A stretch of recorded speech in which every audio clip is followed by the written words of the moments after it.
Boa tarde. Eu me chamo Iberê Tenório e já fui jornalista, mas eu sou youtuber. Youtuber é uma profissão nova agora, que são as pessoas que ganham a vida fazendo vídeos pro YouTube. E para vocês saberem que não tem nenhum maluco aqui em cima, ou talvez para vocês terem absoluta certeza de que existe um maluco aqui em cima, eu vou passar um videozinho mostrando o que a gente faz no canal do YouTube. O canal se chama Manual do Mundo e é um canal de how-to, em que eu ensino a fazer coisas em casa e depois eu explico como é que aquilo funciona. Então, por favor, passa o vídeo.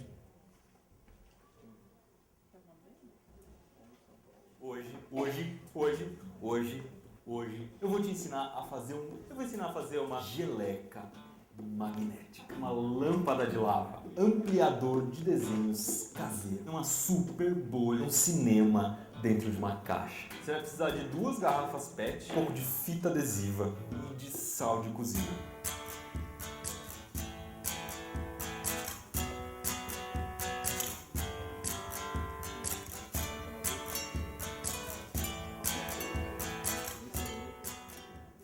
E esse aqui é o nosso algodão doce de laranja, de morango.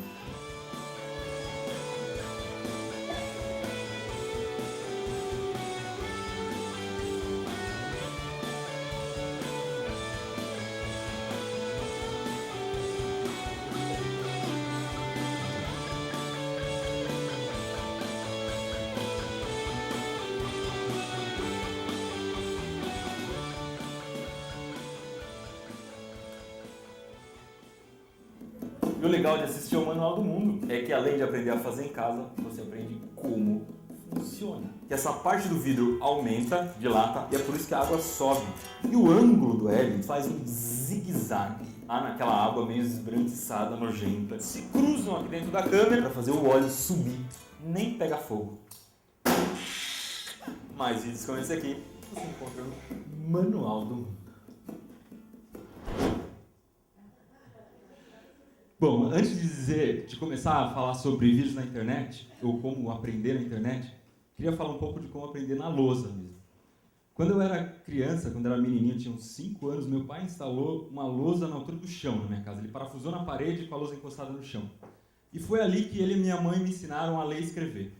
E logo que eu aprendi a ler e escrever cedinho assim, eu fiquei encantado que eu passei a ter o poder de ler gibi, de ler frasco de shampoo no banheiro, de ler o letreiro no ônibus. Eu fiquei muito entusiasmado com aquilo. E eu queria muito ensinar o meu irmão, que na época tinha 3 ou 4 anos. Então, eu comecei a sentar na lousa com meu irmão e ele foi crescendo. Aos poucos, eu, meu pai e minha mãe ensinamos meu irmão, 2 anos mais novo, a ler e escrever. E aí meu irmão também ficou entusiasmado. A gente queria ensinar a minha irmãzinha, que era mais nova, e é 5 anos mais nova que eu. E aí ficou eu, meu pai, minha mãe e meu irmão ensinando a minha irmã a ler e escrever.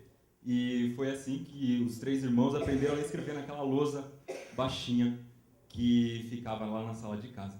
Eu estou contando isso porque eu acho que existe alguma coisa de mágico nessa história de ensinar e de aprender. Eu acho que quando a gente ensina alguma coisa para alguém, é como se a gente estivesse meio dando um presente. E quando a gente aprende alguma coisa, é como se a gente estivesse recebendo um presente. E o que é legal dessa história é que você pode dar o mesmo presente para muitas pessoas diferentes. E quando você recebe o presente, você tem o poder de passar aquele presente para outras pessoas. Isso vai criando um ciclo infinito de aprender e de ensinar. E eu acho que isso não acontece só na minha família. Eu acho que isso acontece aqui, acontece entre mim e vocês. Eu trouxe um experimento bem simplesinho aqui, que é uma coisa que dá para fazer no palco, para ver se isso é verdade. Eu vou pedir ajuda do Magnani, que vai vir até aqui, porque eu preciso usar as 2 mãos. Você pode segurar o microfone, por favor, mãe? Isso aqui é uma castanha do Pará. Vocês já devem ter visto uma castanha do Pará. E isso aqui é um canivete. Crianças, peçam ajuda a um adulto para fazer esses experimentos. Não sei se vocês já imaginaram em apontar uma castanha do Pará. Eu estou sujando aqui o palco do TED, mas a Bárbara me autorizou a sujar o palco do TED, entende?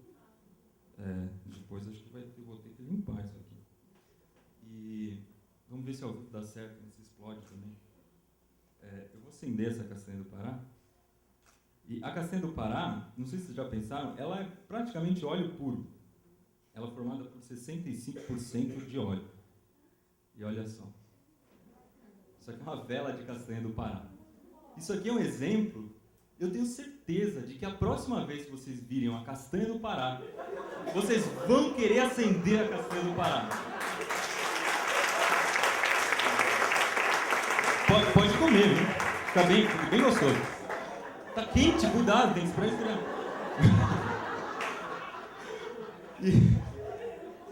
Eu tenho certeza absoluta que vocês vão querer fazer e mais. Vão querer mostrar para alguém. E vão ensinar como é que se acende uma castanha do Pará. Foi com esse espírito de ensinar e aprender que eu acessei a internet a primeira vez. Isso foi em 95, 96, mais ou menos. Naquela época a gente procurava as coisas no KD, Alta Vista, coisas que nem existem mais. E era adolescente, estava numa vibe de esportes radicais e não sei o quê, e eu queria aprender a fazer nós de escalada. São nós bastante complicados, te ajudam a subir numa corda usando só um nó e tal. E eu descobri vários desenhos que ensinavam a fazer nó de escalada. E é muito difícil você aprender a fazer nó de escalada, porque a corda entra por aqui, sai por ali, aí você encontra um passo a passo, tem 25 passos de como fazer um nó por si. Eu imprimia tudo aquilo e ficava lá estudando, e eu achava sensacional que eu não precisava comprar um livro, eu não precisava de um professor de escalada, era só eu entrar na internet e estava tudo ali na minha mão. Mas alguns anos depois eu fui perceber que aquele era um jeito bem antigo de aprender. Foi quando, em 2005, apareceu uma coisa que se chamava YouTube.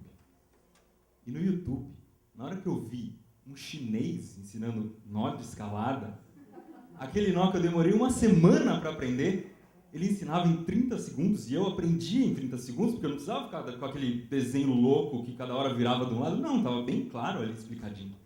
Aquilo abriu uma janela completamente diferente na minha cabeça. Eu falei, não, peraí, o cara está falando em outra língua, está em outro lugar do mundo. Ele filmou com uma câmera super simples, colocou na internet, eu estou aprendendo com ele. E aí eu comecei a ficar viciado em aprender pela internet. E aí eu comecei a assistir vídeo de como funciona, qual a diferença entre... fugiu o branco da minha cabeça agora aqui em cima, no palco, é muito diferente estar na frente da câmera fazendo vídeo para o YouTube. Qual a diferença entre ligação iônica e covalente, que era o que eu queria aprender. E comecei a perceber que era muito legal de aprender, até que chegou uma hora em que eu percebi que estava cheio de presentes e precisava começar a distribuir esses presentes para alguém. E foi aí que eu criei um canalzinho no YouTube que chamava Manual do Mundo, que era para ensinar qualquer coisa. Afinal de contas, o Manual do Mundo é quando você chega no mundo, ninguém te dá um livrinho explicando como é que ele funciona. A minha ideia era fazer esse livrinho no YouTube. E eu comecei ensinando justamente os nós de escalada. E as primeiras pessoas que participaram do YouTube eram meu pai e minha mãe, que me ensinaram um monte de coisa naquela época. E foi crescendo, o YouTube acabou se transformando numa febre de how-to. Todo mundo ensina e aprende alguma coisa no YouTube, é muito fácil de aprender e de ensinar. E o Manual do Mundo foi surfando nessa onda. E hoje, a gente tem 501 vídeos publicados e somam 193 milhões de views no YouTube. E 1.300.000 pessoas se inscreveram no nosso canal para acompanhar o que a gente tem feito. E eu estou falando todos esses números para dizer que a gente tem acompanhado muito como as pessoas aprendem e ensinam no YouTube. Os vídeos têm, em média, 1.500 comentários. Então, nesses comentários dá para entender muito bem como é que as pessoas estão encarando esses vídeos em que a gente tenta ensinar alguma coisa. E a gente tem um conhecimento acumulado, aí a humanidade tem um conhecimento de 100 anos de cinema, mais ou menos 50 anos de televisão, mas quase nada de YouTube. E é muito diferente um vídeo na internet. A primeira coisa é que a pessoa, na hora em que assiste um vídeo, ela já é dona do vídeo. Já é dela. Ela pode acessar no momento em que ela quiser. Na hora em que ela quiser. Ela pode dar play, dar pause, voltar a assistir quantas vezes ela quiser. E aí vocês podem falar, não, isso também dá para fazer com DVD, dá para fazer com fita cassete em 1900 e olha. Dá, mas você tinha que concorrer com a televisão da sala. Então, como é que eu ia aprender nó de escalada em DVD com meu pai assistindo jornal? E hoje, a pessoa tira do bolso e assiste no lugar que quiser, pode ir no banheiro assistir o vídeo, aliás, não, deixa. E isso faz com que ela tenha uma relação completamente diferente. A outra coisa é que ela pode colocar esse vídeo nas redes sociais. No momento em que ela dá um joinha, que ela comenta o vídeo, que ela compartilha o vídeo na internet, ela pode estar dando aquele presente daquele amigo secreto infinito do aprender e do ensinar. E para quem faz vídeo também tem uma diferença muito grande, porque não tem tempo o vídeo, não é mais que na televisão. Você não precisa preencher um horário certinho, você não precisa se preocupar mais com isso. Se a coisa é simples de explicar, eu vou explicar em 30 segundos. Se ela é complicada de explicar, eu vou explicar em meia hora. E existia uma história antigamente que vídeo na internet tem que ter 1 minuto, 5 minutos, tem nada. Hoje em dia, com o celular, eu já assisti longa-metragem no celular sem nenhum problema. Então, a relação que a pessoa tem com o vídeo é muito mais natural. O vídeo começa a fazer parte do que a pessoa é. E o vídeo serve, inclusive, como afirmação de identidade no momento em que a pessoa compartilha aquilo com as outras pessoas. Se na minha época eu era adolescente, eu queria mostrar como que era, eu tinha que me vestir de um jeito, eu pintava a capa de um caderno de um jeito, hoje, além disso, as pessoas compartilham o que elas são quando elas dão um like no vídeo. Então a importância daquilo na vida da pessoa tem uma dimensão bem diferente do que tinha no DVD, na televisão. E para os professores, pensando no feedback que as pessoas dão, a riqueza que existe dentro dos comentários de um vídeo é uma coisa muito diferente do que pode existir dentro de uma sala de aula. Porque na sala de aula existe uma relação de hierarquia que não existe na internet. Na internet as pessoas se sentem muito mais livres e elas são cruéis. Os comentários que eu recebo no YouTube, muitos deles são impublicáveis, mas eu tenho uma noção muito certinha do que está dando certo e do que não está. Do que eu ensinei mal ensinado, eu preciso gravar um vídeo novo para ensinar de novo. Do que eu preciso acrescentar na próxima explicação para a pessoa entender melhor porque não deu certo. De uma coisa que desviou a atenção dela naquele vídeo. Se a minha camisa está amassada, se eu estou vestindo um vídeo que não está combinando com um cinto, que não está combinando com a bota. Tudo isso eu vou descobrir naqueles milhares de comentários que vão surgir na internet. E isso também é outra característica que faz o poder de ensinar ser muito maior, porque você consegue corrigir o seu rumo com muito mais facilidade. A outra coisa que é muito legal que surge agora é que o preço de produção de um vídeo na internet é ridículo. No mesmo celular em que a pessoa pode assistir o vídeo, ela pode gravar um vídeo e colocar na internet e nunca vai precisar ter a qualidade da televisão. Aliás, o celular já chega a ser mais ou menos da qualidade da televisão. E isso também faz muita diferença, porque qualquer um de vocês pode se tornar youtuber, se já não é um pouquinho. E desses milhares de comentários, as pessoas têm me perguntado muito qual que é o segredo do Manual do Mundo, como é que a gente consegue tantas milhões de visualizações.